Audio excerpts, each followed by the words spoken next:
Denette Schaer with the Broken for Better podcast. And we are a marriage ministry that believes that you can pick up something today to make your relationship better. Enjoy. Here it is. We are back again. Kurt and Denette, two best friends having conversation. And before we get started, like today, we're going to talk parenting. Yes. Which you killed it. We're going to talk parenting. But before we do that, I just want to take a moment and say thank you. The monthly supporters that have signed up to support Broken for Better monthly, those that have given large one-time gifts, it blows my mind of how God continues to use you and your faithfulness to allow us to do what he's called us to do. Yes. Over 20 coaching sessions with couples this year already. A couple of the workshops now are in the works. They're going to happen. You sowing into this ministry just continues to allow us to do what God's called us to do, and that is be in the life of marriages. And from our heart just to your heart, thank you so very much. Yes, absolutely. Absolutely. I'm excited about today. But you know what? Before we start today's topic, there's one more invitation we have, and that is to our prom coming up July 28th. It's going to be an absolute blast. We have a DJ. We've got it catered. You're going to dress to the nines. It's the No Guilt Prom. So bring your spouse or your significant other and come join us. It's going to be a blast. It's going to be so fun. Even if you had no guilt at your prom, this too could be another no guilt prom. Meaning you can go home with your date. You don't have to check in. You don't have to worry about being late. Well, hopefully they do go home with their date. Well, yeah, hopefully. And you could even get a hotel room. I mean, take the long way home, Anyways. There it is. Yes. That is going to be awesome. July 28th. Sign up now. Tickets are going, so that is amazing. I know we will sell out of this one. Absolutely. So I just encourage you, grab those tickets now. Let's talk parenting. All right. Parenting definitely is one of those things that you and I are very comfortable in. What I love about our parenting styles is you and I were vastly different in a lot of areas. Obviously, one team and a united front, but vastly different the way we did it. And so today, I really just kind of want to talk parenting. I want to be open and raw, some highs, some lows, some things we could have done better, just to encourage anyone that would be watching. Maybe they're walking through a season that we're a little ahead of them or we had to walk out in. So I just want to be open and transparent and vulnerable in that. I know this is another topic, obviously parenting, talking about our kids. So bear with us as we're real in what we do. And so if emotions come, and that is okay. Yeah. So let's talk parenting first. Tell me first, why did little Denette Michelle Klaus want to become a mother? I've heard that in a long time. Okay, honestly, growing up with my mom had a daycare in her home.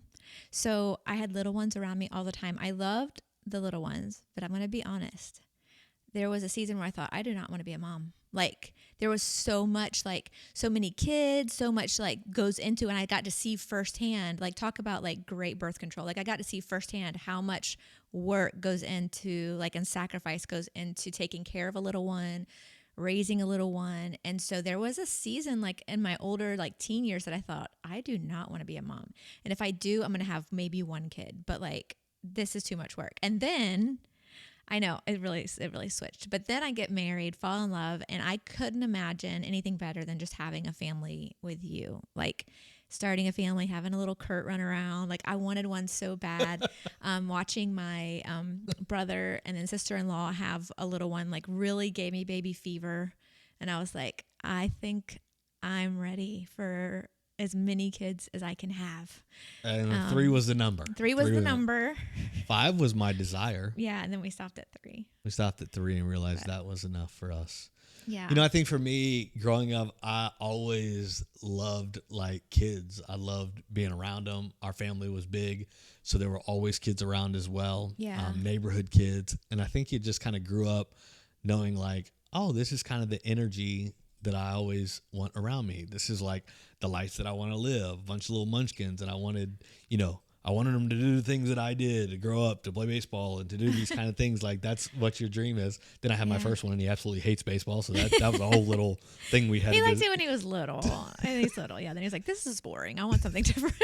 So, I had to get through that. But I think, there was never really a season that I thought, ooh, I don't want kids. Yeah. I think in those times that, you had me work in the 2-year-old nursery at church or things like that, it never deterred me from wanting kids. It just let me see what I didn't want my kids to be. Oh yeah, that's true too. I'm yeah, my kid's not going to do that. But I don't know, honestly, that when we had our kids, because we were so young, like, I was 21 when I had Dylan. We'd only been married 2 years. We got married so young. I don't think, I do think I had a good perspective of like it taking a lot of work, but I think you get so caught up in wanting to start a family and all those things, you don't really worry or think about all the fears that come along with that as well, Until you're in it. And think about it. Yeah. We even went to Lamaze class. Yeah. That's about having birth, not raising a family.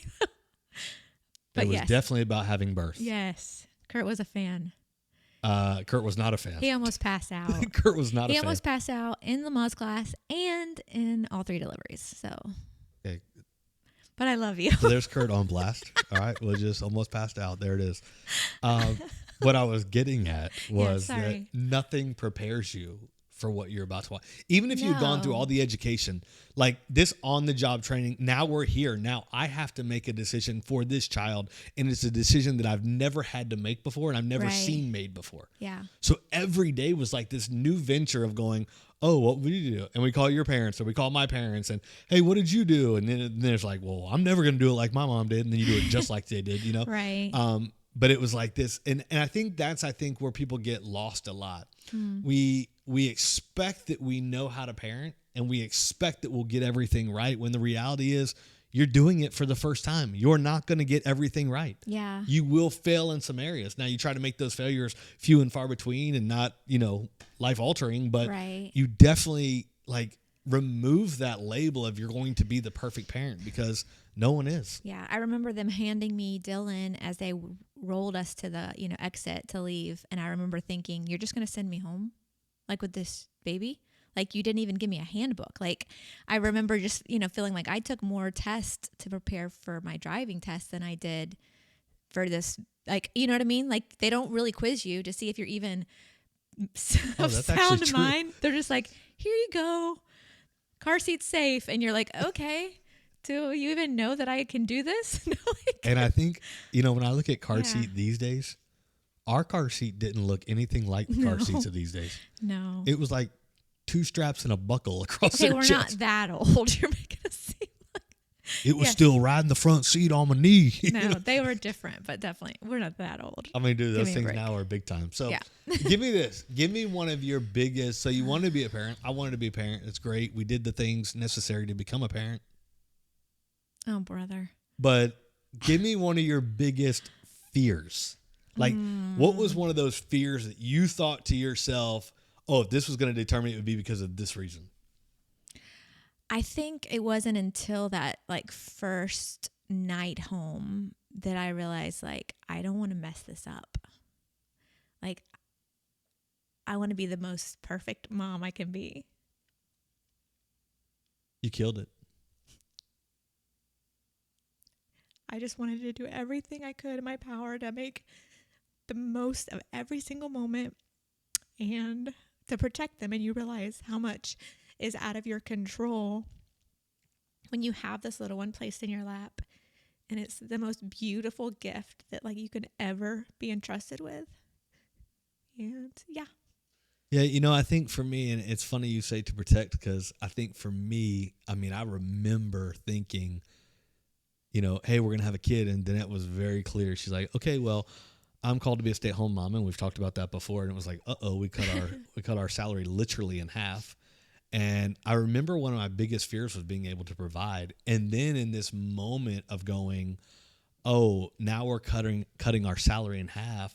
Now all the provision falls on me. Man, it was like this driving force to go, okay, I got to make sure this ball is not dropped. Now, what's funny, and even where some of that emotion comes from of your response is you live your life as a parent that I'm going to provide and I'm going to protect.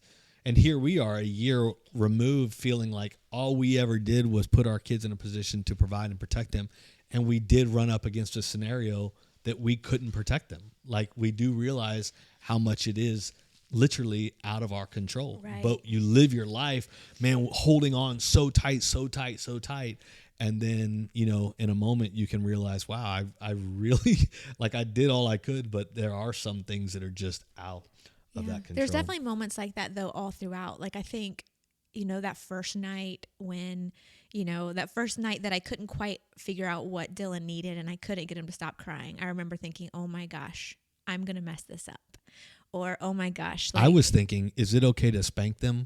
Like the day you bring them home? No, you were not. But I remember thinking, like, oh my word, like, what if I'm not enough? What if I'm not going to do, you know, all those fears creep in.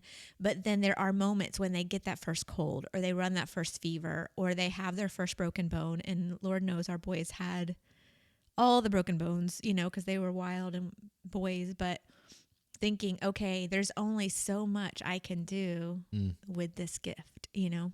But yeah. Yeah, and I think, you know, just to pull on that thread, you know, I think it really goes back, and I'm glad you used those language, just the gift. Like, you as a parent have been given a gift. How are you stewarding the gift that God gave you? Yeah. Like, he entrusted you enough with this little human. Right. That you don't know what to do with, and how are you doing stewarding it? And so I would just encourage you, like, you know, steward well. And if you know there's an area that, man, I probably could grow in this area, get help. Ask someone, hey, how did you do that? How did that look for your family? Like, go seek wisdom from somebody who's a little farther down the road from you. Yeah. And then maybe do what they did if that works for you. You know what I mean? But don't ever just be complacent. Well, that's the way I was raised. And man, that's like the worst statement. Just because you were raised that way doesn't mean you have to raise that way. You have to do what God's called you to do. Right. And sometimes breaking those generational things is the best thing that you can do for the legacy you leave for those behind you. Yeah, no, for sure. Yeah. Now, okay, so that was biggest fears. Give me like just one of your biggest wins as a parent. Like when you looked at it and went, when you finally, that night, you shut the door, you looked in the mirror and you're like, dude, I killed this parenting.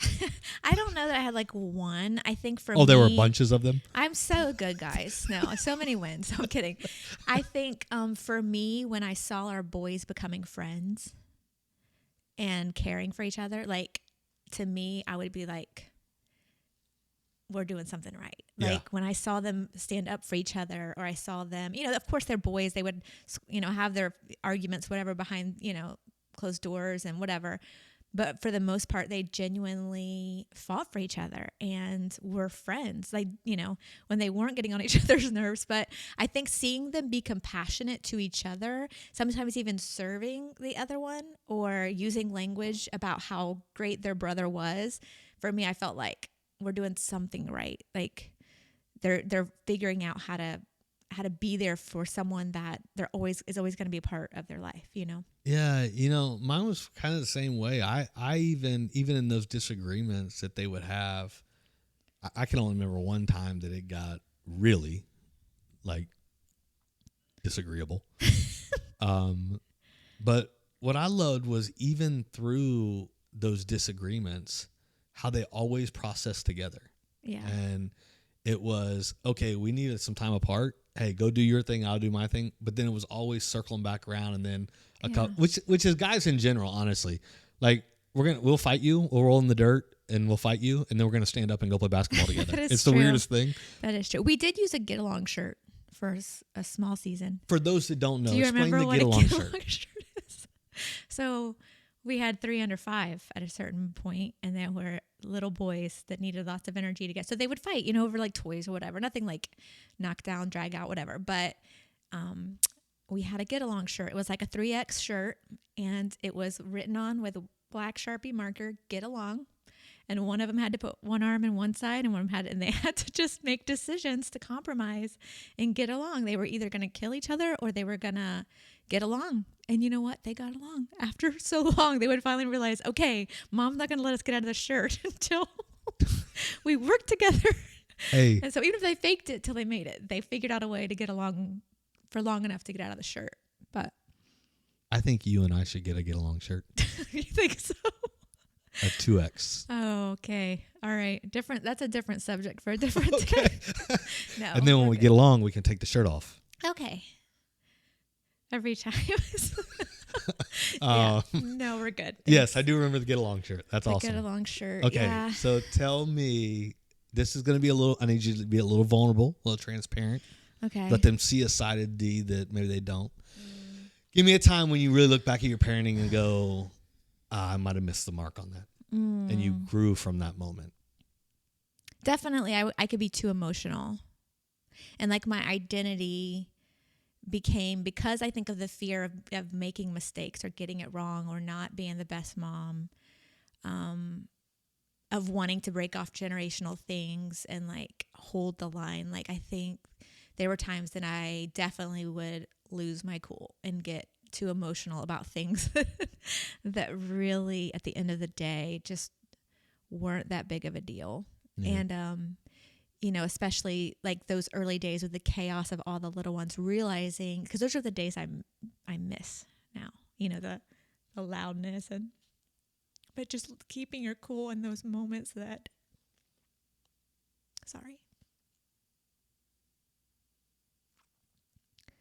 are beautiful. They really are. You look back on them and you just think about them with such a fondness and like, man, what I wouldn't have, give to just have a moment back with all three boys, just even at the most chaotic of times. Yeah. Because there's beauty in the chaos. There's so much beauty, and just not being so hard on myself as a mom, and as hard on them, like, keeping the main thing, and realizing that my identity wasn't wrapped up in being their mom. My identity is a daughter of Christ first, a daughter of God first. And all I could do, going back to that word steward, all I could do was the best that I could do. And there were days that I nailed it. There were days that I totally missed the mark. And just reminding myself, okay, tomorrow's a new day. I get to keep the main thing. Tomorrow, I get to start fresh again, and not being so prideful to ask for forgiveness when I really missed the mark. Yeah. Was important, because there were times that I would be too prideful, to realize, hey, I lost my cool there. Hey, I wasn't a good example to who I'm trying to teach you to be, and when I was able to put my pride aside and have those moments with my kids, they were normally so beautiful and healing, because I gave them the authority and the right to then be transparent and humble with me when they messed up. From someone who walked the entire journey with you, you killed it. You were an amazing mom. And I probably don't voice it enough, and probably wasn't as thankful as I should have been at the time. But, even for those watching, this isn't necessarily like, when you say, if I could have those three boys back one more time, it's not even, the loss of a child. It's even those walking through empty nest. Like, just having, your house goes so quiet. And here we are now, and it's like, our situation obviously is a little different. With term, came a little empty nester quicker than we thought.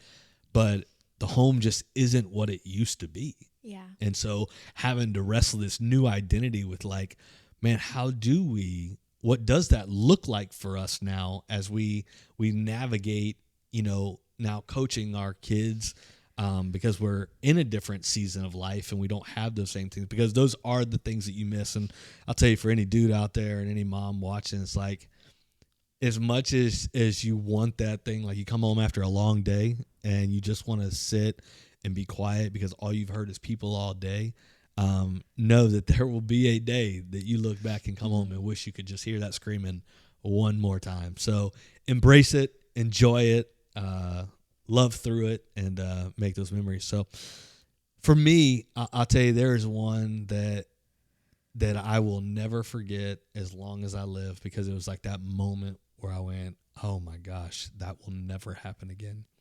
And I'll never forget, it was when Dylan was really young, and we had two babies, and he's running around in diapers and so excited, and bit me one time. And in a moment of like anger, because we were teaching not to bite, in a moment of anger, I disciplined like in an angry state, and not from a loving place. And man, if I could take that back, I learned in that moment, like, oh my goodness, that will never happen again. Like, you're going to come under control in your own emotions before you try to navigate a young one through his emotions. Yeah, and there's a difference between reacting and responding. And I think you did very well in that moment to acknowledge I reacted instead of responded. Yeah. And I think that's vital for any parent to understand. Like, our discipline has to be a response, not a reaction. If it's a reaction, then you need to give it a minute and you need to calm down and you need to cool off. And sometimes you feel like you can't take a minute. I'm mad now. I got to deal with it now. It's better if you just take a minute. Yeah. And I think, moving on, not that season of my life, because that season I was not thinking, but I think later on, learning even deeper how to respond versus react, it almost allowed me to get to a place where sometimes I could see where they were coming from. Yeah. Whereas before, when it's a reaction, this is a momentary, this is the way it made me feel, and now you're going to get the wrath of whatever that is. Right. A response allowed me really to go, okay, where are they coming from? Why did they do? Was there ever a time that I did that?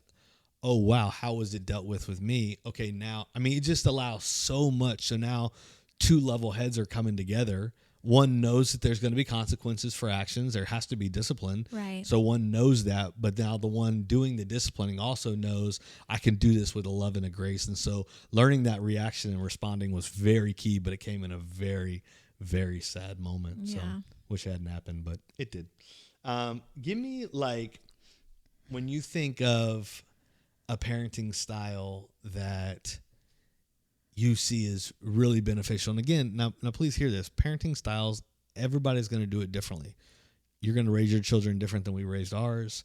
Our children are going to raise their children different but there's common threads. Right. Like that they pick up because that's what they lived and that's what they learned to do. And so now they do that. Give me one of those that if you hope your kids got anything out of your parenting that they would then carry into their parenting. What is one of those threads that you would go, I hope they learned this? I think I definitely would love for them to learn the fact that matter of response versus reaction, first and foremost. But secondly, the heart of the issue. Like, I attempted to, again, never was perfect at it, but attempted to try to parent in such a way that I responded to the action and not to the child. Like, I never wanted to neglect them as a person because of a choice that they made. Like, for me, it was very important for them to realize if they made a mistake, I was upset about the mistake they made, but I wasn't going to ostracize them as a person because my love wasn't conditional. And I think so often in the world that we have, love is so conditional. And unconditional love is very rarely taught or taught well. And that's the love of the Father. And so I think from very early on, it was important to me to teach that love was unconditional when it came from us. That, we might be frustrated in the moment or upset about the situation, but we weren't going to withhold love from them, if that makes sense. Yeah. One of the things that I hope that they picked up on and that they really take into their homes is just joy. I think for a lot of their lives, home was a very joyful place for them. I hope we so. laughed, we made the memories, we did the things, the theme nights, and we did all those things we all talked about. And I just encourage you, find those ways to create joy in your home. Not an emotional happiness, because I think sometimes we take a happiness and we say we have a joy-filled home, but people can be momentarily happy with their situation, right, but not be full of joy because of their surroundings. And so I just would encourage you, find those ways to create a home that breeds joy. Yeah. That deep down in the souls of your children, there are smiles on their hearts because they're just joyful to be around and they want to be around those things. So, I just had somebody ask me, honestly, not too long ago, they were like, I see when you guys talk about, making memories and doing the things that matter, but our family's so disconnected and we have been for so long. My kids don't want to do anything with me. So how do you make your kids do stuff with you?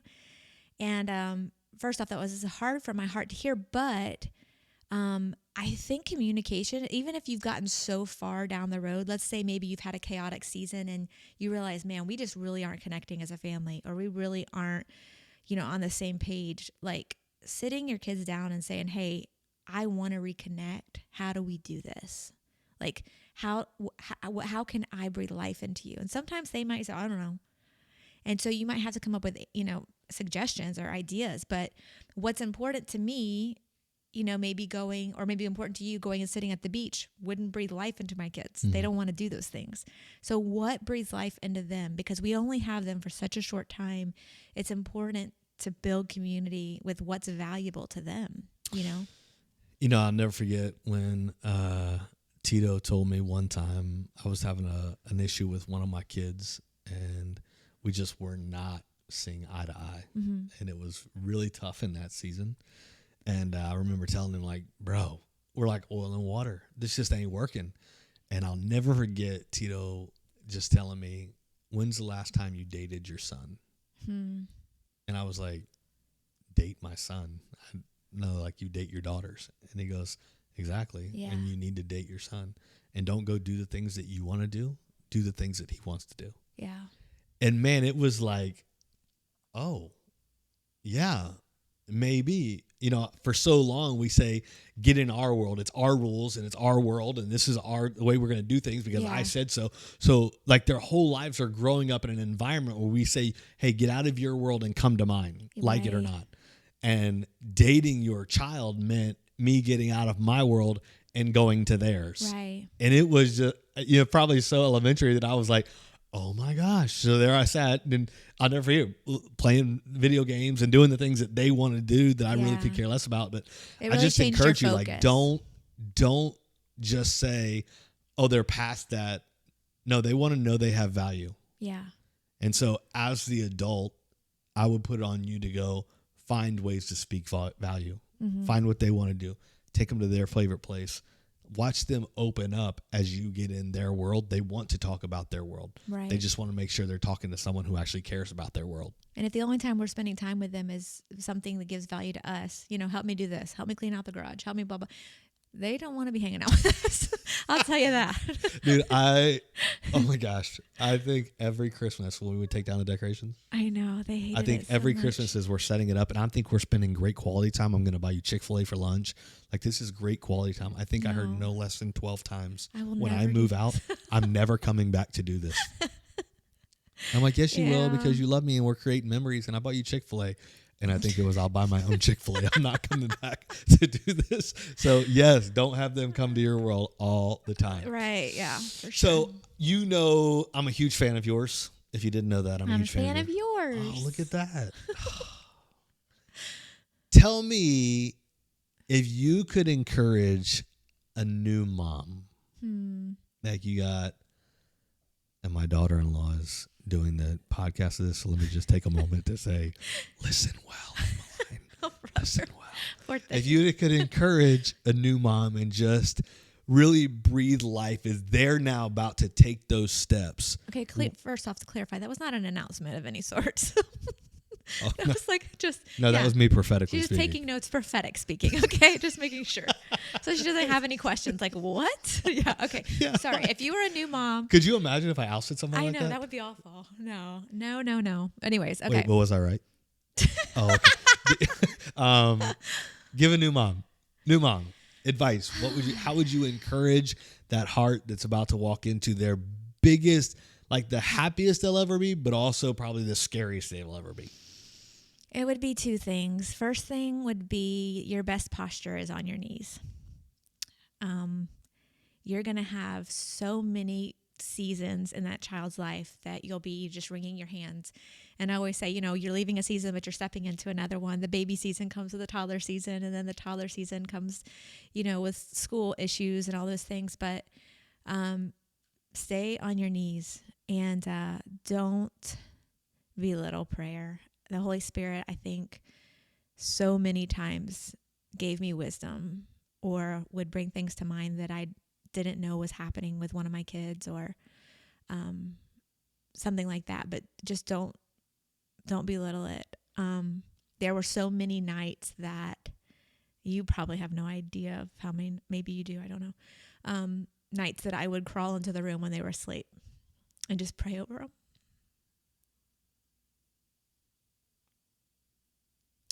or just crawl into bed with them and pray over them, knowing that that was my biggest defense. Yeah. Because the world is a hard place, and I desperately knew that the only way I had gotten through the hardest things and am continuing to get through the hardest things is with eternity in mind. And so my desire now, still, ever since I've held them that first day, was that they would have that same mentality and that God would protect them. Yeah.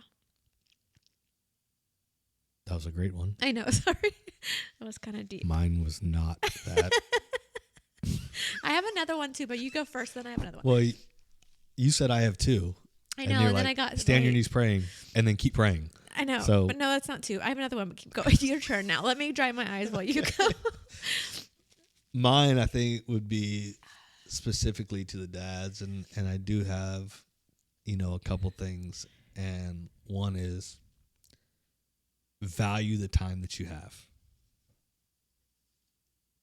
That I often think about that song where the dad just kept putting him off, and there came a day where he actually... Okay, don't sing it. I'm trying to dry my eyes. I'm not It's so singing sad. it. Yeah. I'm not going to sing it. That wouldn't bless anyone. But, when you think about that, value the time that you have. Yeah. Because it is shorter than you think. And also teach your children how to love well. They watch, they hear, they sense everything that you're doing and why you're doing it. And you have the ability as their hero. Literally, you are their hero. You have the ability to show them how to love well, how to love their mom well, how to love God well, how to love others well. But you also have the ability to teach them how to hate well. Yes. And I would just encourage you, value the time you have and teach them how to love well. Yeah. I think my other point of advice for a new mom, I think for us, because especially since we did parent very different, you were sterner. I think as a father, I was more of the laid back, kind of parent, probably too laid back at times. But champion, how do you say that word? Championing your spouse. I'm just going to leave you out on a ledge. Okay, thanks. Let you get there. Thanks. Finding the champion, I'll do that, and your spouse and how they parent, because God puts two different personalities together for a purpose. Mm-hmm. And I think from an outside perspective, looking into a lot of young couples, I see a lot of moms treating the dad like the babysitter. And your husband, the father of your children, is not a babysitter. He's a parent. And so letting them know, hey, I need this and this from you, and requiring or asking for help with things from your spouse shouldn't feel like hard work or like you're asking someone, but being able to actually value that spouse and how they respond or how they call out certain things in your kid that you can't, I don't know if that makes sense. But So good. Yeah. So good. Yeah, I'm not a big fan of the good cop, bad cop. Yeah. I think I never want to put you in a place where you were seen as bad cop. Yeah. I want to teach my boys how to love and respect you through all situations. So I would steer clear of the good cop, bad cop. There's times that we had to parent together. Yeah, because for me and sure. a child just were not seeing it, and you could come in and do things a little different. But steer clear of the good cop, bad cop for sure. And just make sure that this is a team effort and we get to an end goal that's desired by everyone. And if you always make your child wait till their father gets home for discipline, that's not a good interaction for your child or the spouse. And then they never want the father to come home. Yeah. So, in order for us both to have a healthy relationship with our kids, we both have to parent and discipline and call out victories like on a level platform. If you think about was there ever a time that you could think about where you kind of thought to yourself, I may be the greatest parent of all time, then only to realize like, oh, I got no I'm clue. the worst. Yeah. I'm going to go first. Okay. Oh Gosh. this I can one think of like is an like, actual like. this is so set in my head. Okay. I'll never forget. We have Dylan and this kid comes out literally just as a gem on the earth. He was just really easy. Like you could look at him and say, Dylan, no. And he would go, he would start to quiver because he didn't want to do it. He did not like to get in trouble. It was just like, he was just a beautiful soul. Yeah. All of them are beautiful souls. They all were. But this was our first one. Personality and we didn't wise, know what he we was were going to just get. like very easy. Yeah. So we have him. Then all of a sudden we're like, what, 8 months? He's like 8 months old, and we think, bro, we got this parenting thing so whipped. We should do this again. Kinda. I mean, it happened again really quickly. That wasn't the plan, but not quick enough. But it was God's plan. Yes. It was quick. It was quick. So then we have 2 children. Yes. 19 months apart. Yep. And that was the moment that I thought, what have we done? I think I'm the worst parent on the planet. There are diapers everywhere. We can't change them fast enough. They don't eat. Like, they don't stop eating. They don't stop crying. They don't stop. Well, we just had 2 very little and 2 very different seasons, and we weren't in the healthiest in our relationship. So we weren't a great team. We were not. And so that definitely played into our parenting roles at the time, you know, because we were very unhealthy. Which, so, because of that, like, we were very unhealthy, which I think made that season worse than it probably actually really was. Right. Because we had 2 beautiful kids. I mean, like, they were great. One was, you know, just straight and narrow, followed the rules. And one was like a squirrel, man. He was just bouncing off the walls. And Nathan was just like this joy, this energetic ball of joy, right? That slammed his head against the wall. But total different story. But it's like, it was in those moments that I don't. Okay, I think you need to clarify. It wasn't like he like had an accident. Like he liked to hit his head against the wall like to a rhythm. When he was angry. Yeah, or when he was angry. It wasn't like we hit his head against the wall. I want you just to go with me, okay? This is like a movie. We're going to see this as a movie. Your young parents. You just got one that the moment he can start like crawling and moving, in his anger, he goes over a wall into a rhythmic beat. Just starts putting his forehead against the wall hard. Yeah, I actually had to ask the pediatrician, like, I thought something was wrong, like, because he was very smart, you know, talk about his, like, walked, hit all of his markers like he's supposed to, but he would do that. And I'm like, what is wrong? Like, why is he? And the doctor looked at me. He was an older pediatrician, thank goodness, because he didn't, like, you know, say, oh, you need all these tests, nothing. He was like, he's probably going to be very musical. He was like, do you react when he does it? And I was like, well, yes. Well, yeah. I'm trying to get him to stop hurting It's like himself. Poltergeist in our living room. He wasn't that bad, but it was close. So I was like, oh, yes. And he's like, I want you to try for the next 3 times, ignore it and see what he does. And he was doing it to get a response. So he started running to the wall and he'd look at us like, are you going to look at me? Like, and we just started ignoring it. We probably looked like crazy parents. If he was in public, yeah, we probably looked like, but it's okay. That was about the moment I thought that we had messed up. So we waited a little longer for the last one. Yeah. Gave that and a few more years. He was crazier, so. He was crazier, actually. All right. Yeah. Anyways. What about you? Was there a time that you thought, hey, we got this thing whipped, only to think, man, we really don't?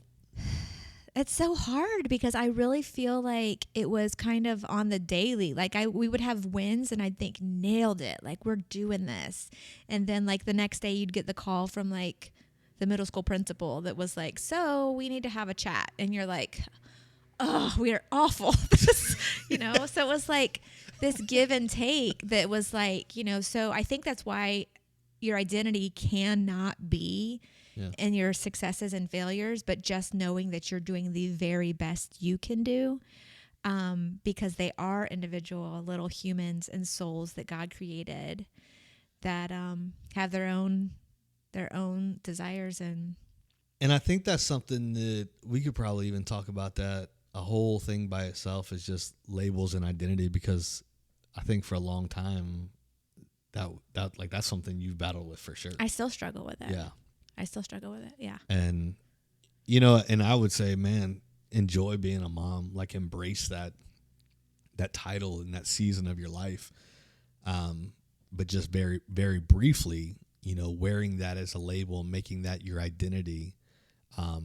If that ever gets ripped off, if that label gets ripped off abruptly, Yeah. you have an identity crisis. And that's when bad things happen. And that's when bad thoughts happen. So just know that you are a daughter of the King, and you are a daughter or a son of God's first. That is who your identity is in Christ. And then from that, enjoy the gifts that he gives you and steward them well. Yeah. So on this parenting topic, any parting shot that you would go, hey, just remember this. Go. I would say discipline actions, not the person. Make sure that at the end of the day, your child and your spouse know that your heart is for them. Your heart is to see the best in who they've been created to be and for them, and you want to do nothing more than come alongside and just encourage who that person is. Amen. Yeah. Yes. I love doing this with you. I love doing this with you very much. You killed it as a mom. I want you to know that publicly. You did as a dad too. They all think you do, and you did, because you did. Hey, listen, do the best you can. Enjoy this season of life. Love your kids well. Hug them often. Let them hear the words, I love you. Do not let them grow up not hearing those words. Make it the culture around your home. Watch the temperature change of your home when people start telling each other that they love them and they value each other and they really mean it. All right, make your home a safe haven. Enjoy the craziness. Enjoy the cycle. Just figure out healthy ways to enjoy it. Once again, Deanna, I just want to say thank you. Thank you again for supporting Monthly. If this content helps, if it breathes life into you, please know we only are able to do this through the support of viewers like you. And so I would encourage you, like and subscribe. Go on the website. You can donate to Broken for Better Ministry. Help us continue to coach parents to parent well and coach marriages to do the best they can, what God's given them. And just know that from the bottom of our hearts, we love you and we thank you and we're appreciative of you. Over and out. Over and out. Love you. See you later.